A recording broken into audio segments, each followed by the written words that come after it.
और याद रखिएगा, जीव के भय को समाप्त करना भगवान को छोड़कर दूसरा कोई नहीं कर सकता है, ये भगवान ही करते हैं। रघुनाथ जी का वचन है, अभयम सर्वभूतेभ्यो ददाम्य एतद व्रतम मम। राम जी कहते हैं, एक बार जो मेरी शरण में आ जाए और हाथ उठा के कह दे, प्रभु जमाने को अपना बना कर तो देखा। प्रभु उस जमाने को अपना बना करके देख लिया, अब आपको अपना बनाने के लिए आया हूं। प्रभु हम आपकी शरण में आ गए हैं। राम जी कहते हैं, सक्र-देव प्रपन्नाय तवास्मिति च याचते, मैं अभयम सर्वभूतेभ्यो ददाम्य एतत् व्रतम मम। ये मेरा व्रत है, एक बार जो शरण में आके कह दे मैं आपकी शरण में हूं, पूरे संसार में उसको निर्भय बना देता हूं, ये मेरा वचन है। जब सारे लोग भय से ग्रसित हो गए तो सबके भय को समाप्त करने के लिए भगवान स्वयं आगे बढ़ गए। परशुराम जी से जाकर भगवान ने इस बात को कही। क्या कही, कैसे कही, दर्शन करिए। भाषा से अभिमान का दर्शन होता है। किससे होता है? भाषा से। अपात्र को जब प्राप्त हो जाता है तो अभिमान हो जाता है। अच्छा आप बताओ, 5 लीटर जगह है और 6 लीटर आ जाएगा तो क्या होगा? बाहर गिरने लगेगा। उसी प्रकार क्षमता से अधिक जब प्राप्त हो जाए तो बाहर निकलने लगता है मुख से, और यही अभिमान को प्रदर्शित करता है। हमारे पूज्य महाराज श्री सीधा सूत्र बताते हैं, बाबू जिस बात का प्रचार करना पड़ रहा है इसका अर्थ है हम उसकी पात्रता नहीं रखते हैं। जिसकी पात्रता होती है उसका प्रचार नहीं होता। और यदि खोल के आपको सुनाऊं तो यदि कोई करोड़पति आदमी जिसकी कुल संपत्ति 1 करोड़ की हो कम से कम, वो यदि आदमी 5,000 10,000 का साइकिल लेगा तो फेसबुक पर पोस्ट नहीं डालेगा कि हम साइकिल खरीदे हैं, ओके चाबी पकड़त नहीं डालेगा। क्यों? वो जानता है कि मैं अपनी क्षमता के अंदर लिया हूं। लेकिन सामान्य नौकरी करने वाला लोन लेके तिकड़म लगा के कहीं से कोई गाड़ी ले लिया तो नौकरी से छुट्टी ले लेके और 1 महीना सब हितई घूमेगा। हाँ। सब रिश्तेदारी जाएगा, जाकर बैठेगा और बाद में कल ही लिया हूं, हाँ 25 लाख की गाड़ी है, कल ही लिया हूं। बड़ी दिक्कत हो रही थी, कहा बताए अब आपको हम, लोग जाने। सीधा समझिए, जिसको बताना पड़ रहा है इसका अर्थ हम उसको रखने के अधिकारी नहीं हैं। अधिकारी होंगे तो बताने की आवश्यकता नहीं होगी। हमारे चाचा कहते हैं, बाबू पुष्प में यदि सुगंध होगा ना तो पास से गुजरने पर पता चलेगा, और जिसको नाक में लगाकर सुंघाया जा रहा है इसका मतलब नकली सुगंध है, असली सुगंध नहीं है। भाषा सब बताती है। राम जी गए परशुराम जी के सन्मुख और आप भगवान की भाषा देखिए, क्या बोले? नाथ शंभु धनु भंजनिहारा। प्रभु इस पिनाक को भंजने वाला होई केऊ एक दास तुम्हारा। मेरे रघुनाथ जी ने कहा, प्रभु इस पिनाक को भंजने वाला आपका कोई दास होगा। अब इसके भीतर प्रवेश यदि करिए तो रघुनाथ जी कहना चाहते हैं, प्रभु इतना बड़ा कार्य बिना आपके आशीर्वाद के संभव होने वाला नहीं है। आपका आशीर्वाद किसको मिलेगा? तो जो आपका दास होगा उसको मिलेगा। तो ये आपके किसी दास ने किया, ये निराभिमानिता का सूचक है। जीवन में जब जब ये मान के रखिएगा कि हम नहीं कर रहे हैं, हमसे कराया जा रहा है, अभिमान नहीं हो पड़ा। इतना कहने के बाद रघुनाथ जी बोले, कहिए क्या आज्ञा है इस राम को। लेकिन क्रोध की अवस्था में सहज वाक्य भी समझ में नहीं आता है। भगवान के शब्द परशुराम जी के समझ में नहीं आए। बोले, राम कहते हो कि दास ने किया है, सेवक ने किया है। सेवक वो जो सेवा करता है, सेवक सो जो करे सेवकाई। जिसने पिनाक तोड़ा है वो सेवक नहीं, सहस्त्र बाहु के समान शत्रु है मेरा। शीघ्र निकाल करके बाहर करो, न तो मारे जय हहीं सब राजा। भैया कैमरा के आगे से झुक के आइए जाइए, उसमें फोटो आ रहा है।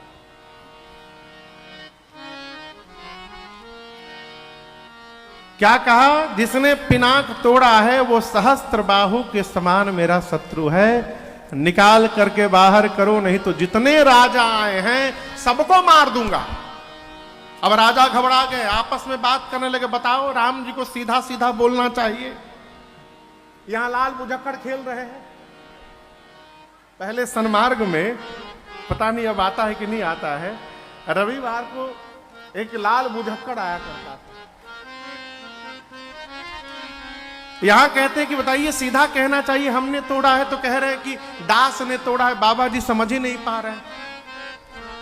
अब परशुराम जी आवेश में, लक्ष्मण भैया समझे कि जिस भाव से बाबा जी पूछ रहे हैं, हमारे भैया उस भाव से उत्तर नहीं दे पाएंगे।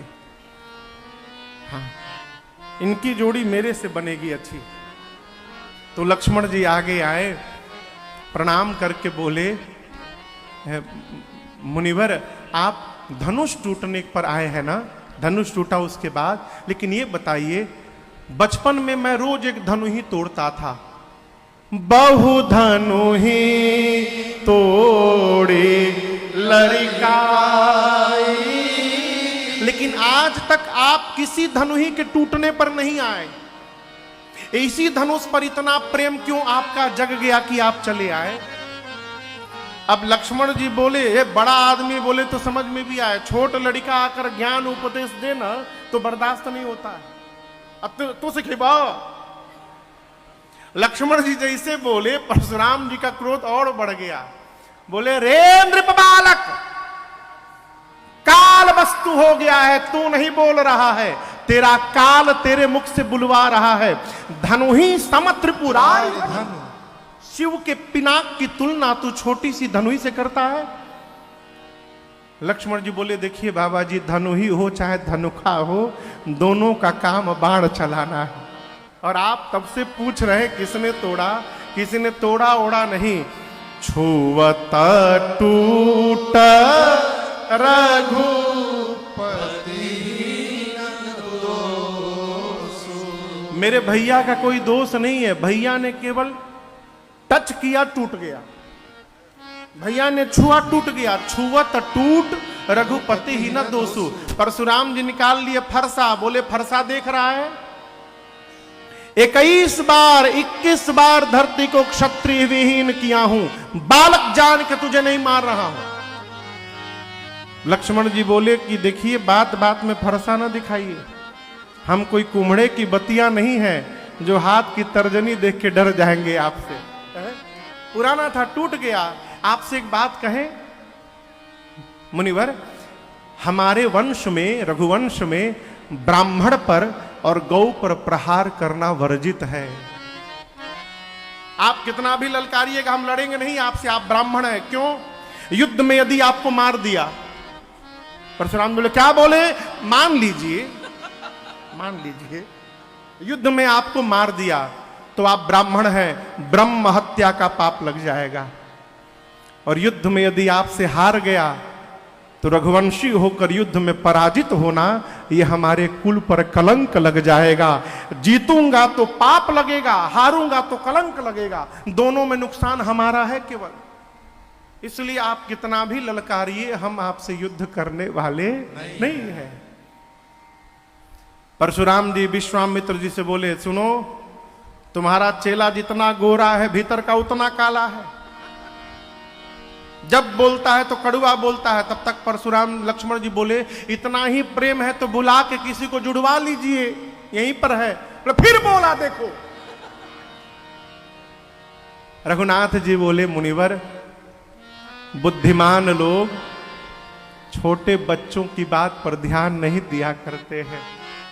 लक्ष्मण के तो अभी दूध के दांत भी नहीं टूटे हैं, हमारी आपकी क्या बराबरी है। आप सब प्रकार से हमसे श्रेष्ठ हैं। आप ब्राह्मण हैं, हम क्षत्रिय हैं। आपकी अवस्था हमारी अवस्था से बड़ी है। आपका नाम परशुराम है, हमारा नाम तो केवल राम है। हमारा नाम भी आपके नाम से छोटा है, हमारी आपकी कोई बराबरी है। लेकिन परशुराम जी का क्रोध शांत नहीं हुआ। अंत में रघुनाथ जी को कहना पड़ा, मुनिवर मेरा अपराध उतना बड़ा नहीं है जितना बड़ा आपका क्रोध हो गया है। लक्ष्मण ने आपसे कहा पुराना था टूट गया, और आप तब से युद्ध की बात करते हैं। तो मेरी बात सुनिए, हम स्वभाव बता रहे हैं, रघुवंश की प्रशंसा नहीं कर रहे हैं। हमारा स्वभाव है रघुवंशी का, कालहु डर ही न रन रघुवंशी। हम रघुवंशी युद्ध के क्षेत्र में काल से भी नहीं डरते, हम काल से भी युद्ध करते हैं। परंतु काल से भी युद्ध करने वाला राम आज परशुराम से युद्ध नहीं करेगा। जानते हैं क्यों मुनिवर? आप ब्राह्मण हैं, और जो ब्राह्मण में निष्ठा बना के रखता है मुनिवर, वो पूरे संसार में निर्भय होकर रहता है।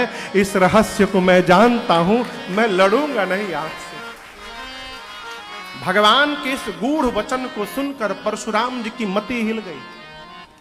मन में सोचे, इतनी निष्ठा ब्राह्मण में भगवान को छोड़कर कोई हो नहीं सकता। परिचय कैसे पता चलेगा कि भगवान है? अब दर्शन करिए। परशुराम जी के पास एक और धनुष है ना, अजगौ। क्या नाम है? अजगौ। ये भगवान श्री हरि का धनुष है। धनुष की डोरी एक छोर पे बंधी रहती है और उसके बाद पूरे धनुष में लिपटी रहती है। जब धनुष का स्वामी युद्ध का समय आता है तो डोरी को बाहर घुमाव से निकालकर धनुष को नीचे झुकाकर और अपने हिसाब से प्रतंचा चढ़ाता है। परशुराम जी सोचे कि भगवान के धनुष पर भगवान को छोड़कर दूसरा कोई प्रत्यंचा चढ़ा ही नहीं सकता। यदि ये ब्राह्म इस अजगौ की झुकाकर इसकी प्रत्यंचा चढ़ा दे तो ये निश्चित हो जाएगा कि ये भगवान है। तो परशुराम जी ने कहा, राम रमापति कर धन लेहु, खैचहु मिटै मोर संदेहु। इसको खींचिए और मेरा संदेह समाप्त करिए। और जैसे परशुराम जी ने दिया, यहां गोस्वामी जी गीता प्रेस ने लिखा है, देत चाप आप ही चली गयऊ। चली गयऊ नहीं है, इनके अनुसार जैसे परशुराम जी ने दिया धनुष अपने आप राम जी के पास चला गया, नहीं, ये नहीं है अर्थ। क्या है? ए जी देता चाप आप ही चढ़ी गया,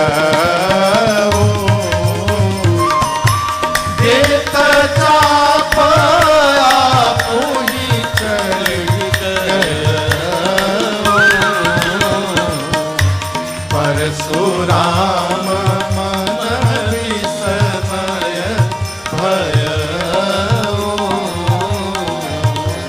परशुराम मन विस्मय भयो, परशुराम मन विस्मय भयो। गोस्वामी जी कहते हैं, देत चाप आप वही चढ़ी गयऊ। जैसे रघुनाथ जी ने धनुष पकड़ा, उसकी डोरी अपने आप धनुष पर चढ़ गई। परशुराम जी ने देखा, मन में विस्मय हुआ। यहां पर 9 बार परशुराम जी राम जी की जय जयकार करके, लक्ष्मण जी की और क्षमा याचना करके वापस महेंद्र पर्वत तपस्या के लिए गए हैं।